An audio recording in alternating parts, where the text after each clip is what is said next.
जज साहब की इस घोषणा ने कि यह अदालत इस तलाक को मंजूर करती है, कोर्ट में खड़े अभिजीत और रुचि के चेहरों की चमक धूमिल कर दी थी। दोनों की जिंदगी का फैसला हो चुका था। दोनों अब विवाह बंधन से मुक्त थे, लेकिन यह उनकी खुशी का कारण था या दुख का, कहना मुश्किल था। उनके रिश्तेदार और एडवोकेट प्रसन्न मुद्रा में विजयी मुस्कान के साथ कोर्ट परिसर से बाहर आ गए। अभिजीत का दिल टूट चुका था। भारी कदमों से चलता हुआ वह बाहर कॉफी हाउस में जा बैठा। रुचि भी स्कूटी पर सवार होकर जाने लगी। उसका चेहरा भावहीन था, जिसे पढ़ने में वह असफल रहा। जीवन के ऐसे क्षण बहुत विचित्र होते हैं जब हार और जीत को समझना ही कठिन हो जाता है। दोनों परिवारों के रिश्तेदार जा चुके थे। दोनों एडवोकेट जो कोर्ट में एक दूसरे से बेइंतहा झगड़ रहे थे, अब एक दूसरे का हाथ पकड़े प्रेम से चाय पी रहे थे।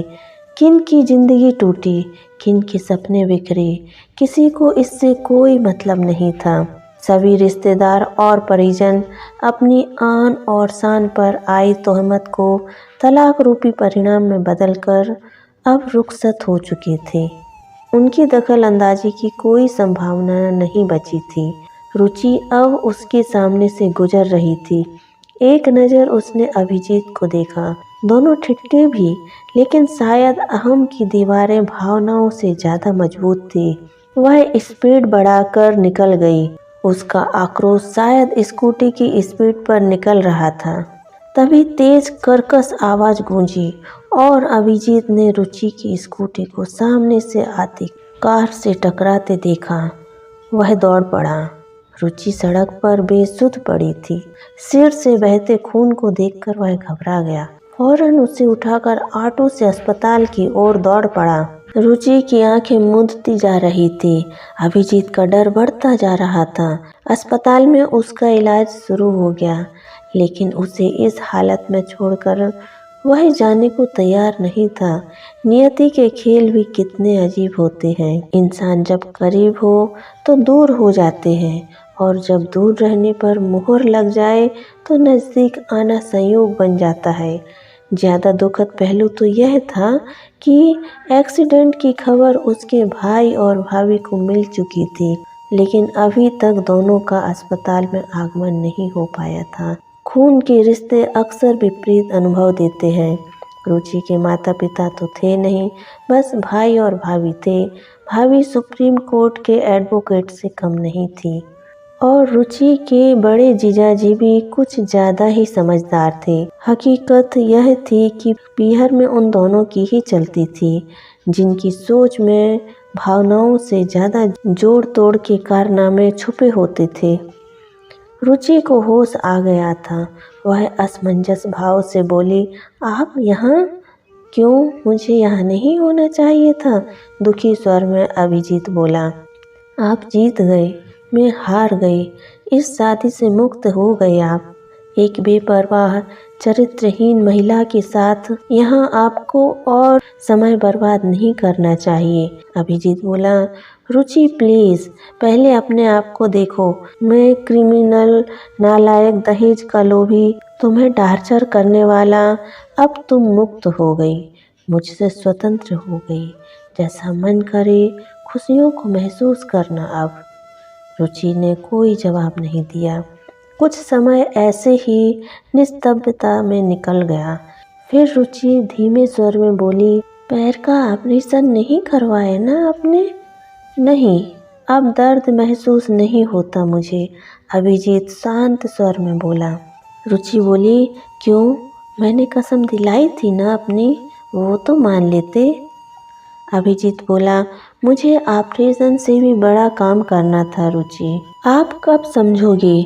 अपने लिए भी जीना सीखो, सबका ख्याल, लेकिन खुद। उदास रुचि ने वाक्य अधूरा छोड़ दिया। अभिजीत ने कहा, अगर ख्याल रखता तो तुम्हें यूं न खोता। एक हारा हुआ इंसान हूँ मैं। रुचि बोली, ऐसा नहीं कहते अभिजीत, शायद मेरी नियति ही ऐसी थी। माहौल बहुत गंभीर हो गया था। अभिजीत रुचि की आंखों में आए आंसुओं को पोंछ रहा था। रुचि बोली, सुनो, आप मुझे वो कोर्ट डिग्री वाले 6 लाख रुपए मत देना। अभिजीत दृढ़ स्वर में बोला, अरे नहीं, वो तो मैं जरूर चुकाऊंगा तुम्हें, चाहे खुद को बेचना ही क्यों न पड़े। रुचि बोली, प्लीज अभिजीत, मुझे नहीं लेने पैसे। क्यों? अब क्या हुआ? कोर्ट में तो तुम्हारा वकील मुझे अक्षम साबित करने पर तुला था, तुम्हारा ख्याल रखने में नाकाबिल। अभिजीत के स्वर में आक्रोश उभर रहा था। मुझे अब आत्मनिर्भर बनना है, कोई रख रखाव, कोई जिम्मेदारी किसी और की नहीं। रुचि गंभीर हो गई। नहीं रुचि, तुम पैसे ले लेना, मैं नहीं चाहता तुम अब दर दर की ठोकरें खाओ। भैया भाभी के आगे हाथ फैलाओ। रुचि का चेहरा मुरझा गया। अभिजीत ने उसकी दुखती रग पर हाथ रख दिया था। कितना भी दिखावा करे, लेकिन हकीकत यही थी। उसकी आंखों से अश्रुधारा बहने लगी।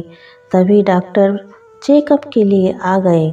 अभिजीत उनसे रुचि की हालत जानने को बेकरार था। डॉक्टर ने मीठी झिड़की देते हुए कहा, मिस्टर, अपनी वाइफ का ख्याल रखो, बच गई है आज, वरना। अभिजीत कुछ और बोल पाता उससे पहले ही रुचि के भाई भाभी दनाते हुए आ पहुंचे।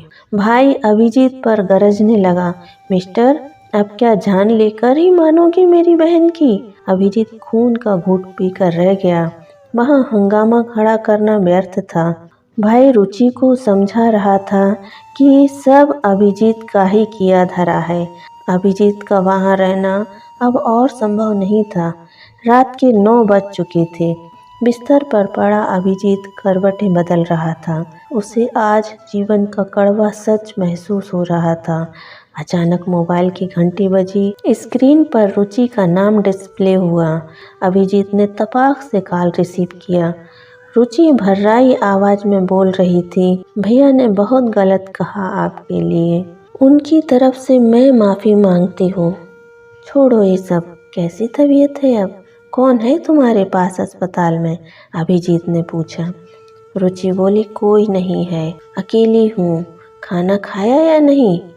नहीं, इच्छा नहीं खाने की। हद करती हो, रुको मैं आता हूँ। अरे नहीं, आप परेशान ना हो। अभिजीत बोला, पागल हो, रात में तबीयत बिगड़ गई तो? रुचि बोली, कुछ नहीं बिगड़ेगा अभिजीत, मौत मेरे नसीब में नहीं।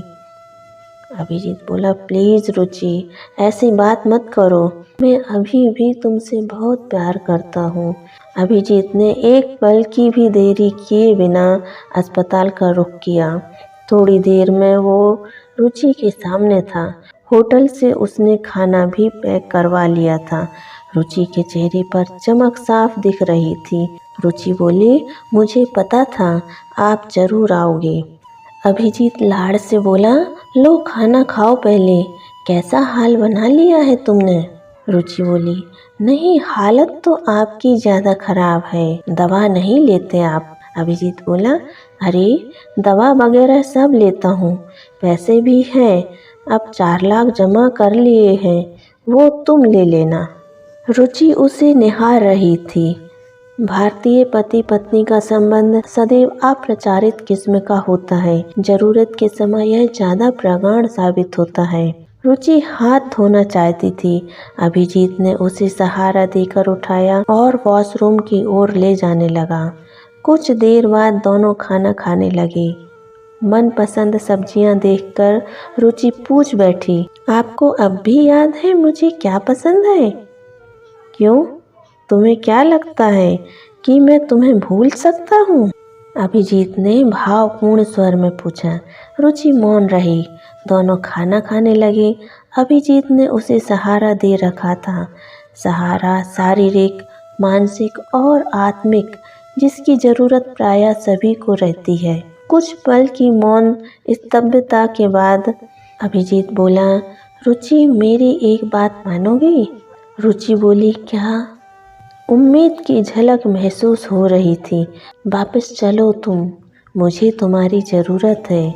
रुचि के मुंह से शब्द उच्चारित नहीं हो रहे थे।